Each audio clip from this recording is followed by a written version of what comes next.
Switching jobs also had nothing to do with a desire to make more money. When I told her the name of the company, she said that it was probably a blessing in disguise that you didn't get that job, because that place is pretty much a revolving door, meaning they have very, very, very high turnover. But I do want to tell you guys that I do have a manager title now. Hello you guys, and welcome back to my channel. So I feel like I haven't filmed a video in a while, but I am back with some big news, and that is that your girl officially changed jobs. And I am going to tell you kind of the reason why I switched jobs and my background and everything that has to do with switching jobs this time around. So if you don't really know my background, my name is Rachel. I am a CPA. I started off my career working in public accounting. I worked there for about 2 years in auditing. And during my time there, I kind of realized that my career goal wasn't to become a partner at a public accounting firm. And so I switched to a new job in August of 2022 that was more aligned with what my career goals were. And I worked there for almost 3.5 years. And then in November of 2025, I actually got a job offer at a new company for a new role. And I started that job right after the new year in January. And so I'm thinking by the time this video goes up, I will have worked at this job for about a month. And I just want to let you guys know that quitting my old job had nothing to do with trying to get away from a toxic work environment. I actually really, really like the team that I worked with. And that was probably one of the hardest things to let go of now transitioning into a new role, was that I really did like that team. Hey guys, so I actually just filmed another video, but I forgot to mention in this video that after I put in my 2 weeks notice, but before my last day, my team took me out to lunch and the controller came and he told me a piece of advice that he wanted me to carry for the rest of my career. And he told me, you only have one responsibility, and that is to find out what your boss wants and then give them what they want.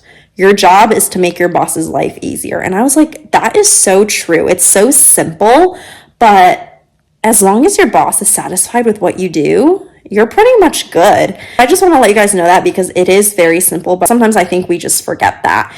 Switching jobs also had nothing to do with a desire to make more money.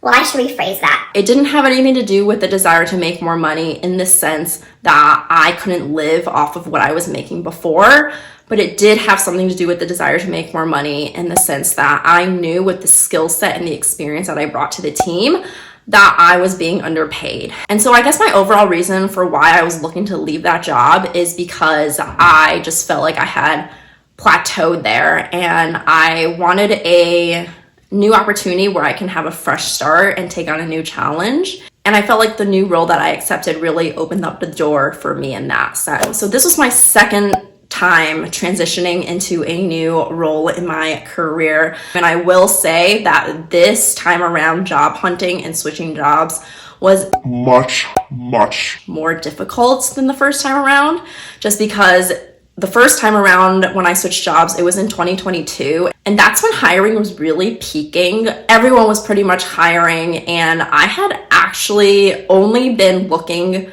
for about 2 months before I got an offer, which was so amazing. I actually remember the exact day that I started sending out applications and looking for a new role. It was May 15th of 2022. And I want to say I did about 7 or 8 interviews before I got an offer letter. And I got an offer letter in the middle of July. I started that job a month later at the end of August of 2022. So there was a really short time frame from when I was starting to look for a new position to when I actually got an offer letter and when I actually started. This time around, I don't know if you guys have been job hunting the past 2 years or so, but the job market just hasn't been that great.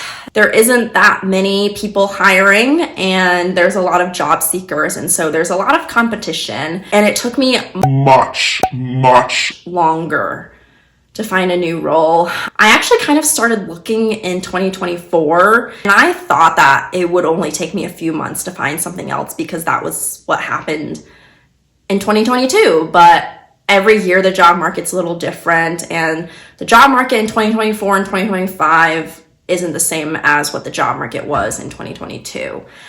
And there were periods of time where I was really actively looking, but then there were times where I wasn't super actively looking. I would become really interested if a recruiter ever reached out to me about a new role, but I wasn't trying to seek a new role as soon as possible. And so I kind of went through highs and lows of how seriously I was looking this time around. And I talked to a ton of headhunters and recruiters, and I did a ton of initial HR screening calls and first round interviews. I did a few second round interviews, but nothing was kind of sticking. I felt really frustrated at some points, but I knew that it was only going to be a matter of time before I found something. There were 3 times where I got to the last round interview and I thought I was going to get the job, but then it ended up falling through. And those were the 3 times that I thought that that was going to be my new job.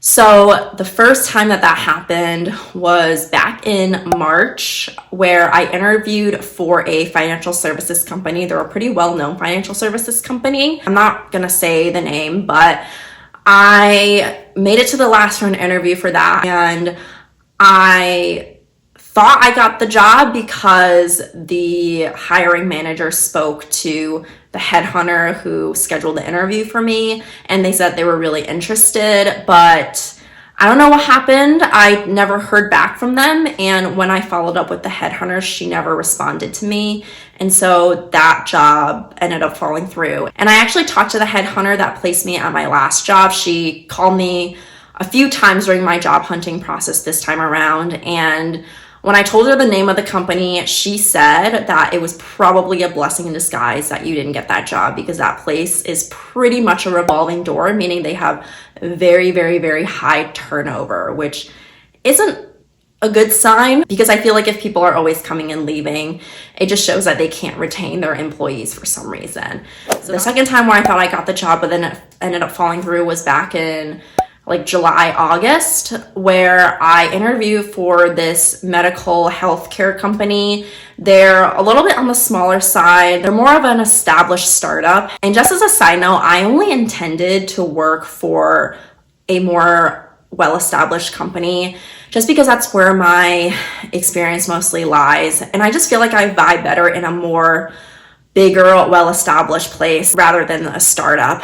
But since this was more of an established startup, I decided to give them a chance. I made it to the 3rd or 4th round interview. They had quite a few rounds, because I remember there was the initial video call with the CFO, and then I had to go in for the in-person interview, and then I had to do the interview with the hiring manager, who actually hadn't even started at the company yet, but he was about to start the following month. And because I was going to be reporting directly to him, they wanted me to meet him. The CFO really liked me and my experience and everything, and I really thought I got that job. But I don't know what happened. I think probably the hiring manager didn't think I was exactly the best fit for that role. So then that opportunity also ended up falling through. I was really, really sad at the time, because I really envisioned myself working there for the next few years. But looking back, I think I am happy that it didn't end up working out. Like I said, it was a more of a startup environment, which I wasn't really looking to get into. And also because that company was a 5 days a week in office policy with some flexibility, meaning if you had to work from home because you had a doctor's appointment or something going on in your personal life, you could, but they required you to go in 5 days a week. And that is just really, really tiring. And then the 3rd time where I thought I got the job, but then I didn't, was for an insurance company. This was a well-established place, and I did make it to the final round interview. I went all the way to the office. I absolutely loved the office. I really could see myself working there for a few years.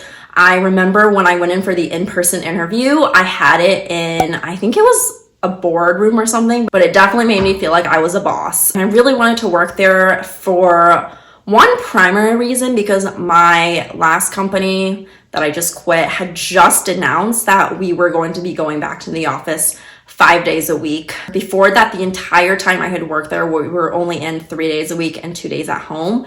And so I was really hoping I got this job at the insurance company so I could not go in 5 days a week anymore. And The job at the insurance company was 3 days a week, 2 days at home, although there were some flexibility if you need to stay home more than 2 days a week. The hiring manager told me that would be completely fine.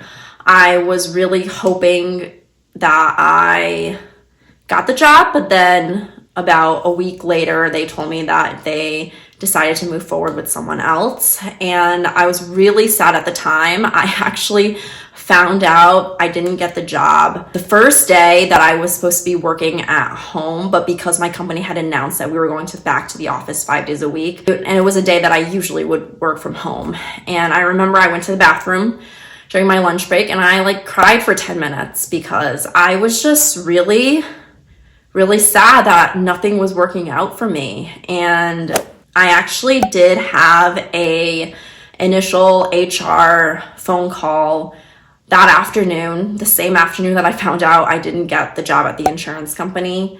And little did I know that that would be the job that I would get an offer letter to and that I would be pursuing right now. So it's really ironic how that happened. I guess bad things could really turn into good things. And I am so happy that I got the job that I'm at right now. It is pretty much everything that I'm looking for in my next career move. It's been a really good experience so far. I've only worked at this job for 3 weeks or so, but I'm really enjoying my time. And who knows, maybe I'll work here for the rest of my career. It's really hard to say. But I do want to tell you guys that I do have a manager title now. And right now I am not overseeing junior level staff, but they told me that down the line I could be in charge of someone, which means that I'm going to be someone else's manager.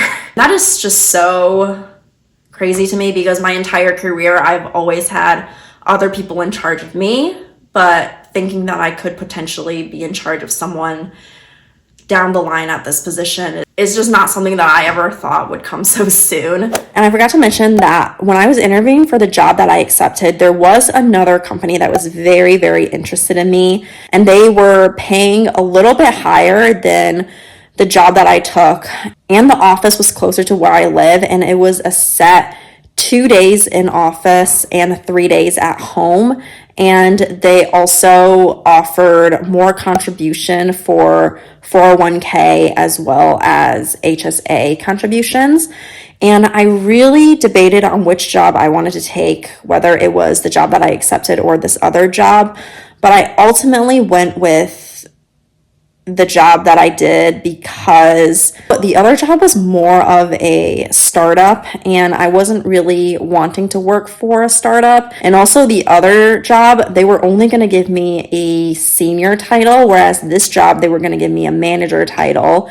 And also another big reason is because the other job, they have the flexible PTO, unlimited PTO, and then my current job offered a set number of days of PTO. And that for me was a big deciding factor because I know that with flexible, unlimited PTO, that pretty much means no PTO because you're not really guaranteed any days off with that. And I actually saw a post on LinkedIn recently that said, if you work somewhere that has unlimited PTO, you have to be okay with not taking any PTO because you're not guaranteed any PTO. So are you okay working for that company with no PTO? Which I'm pretty sure the answer for everyone is no. And also the last thing I want to say, because I know people are going to ask me, is the compensation.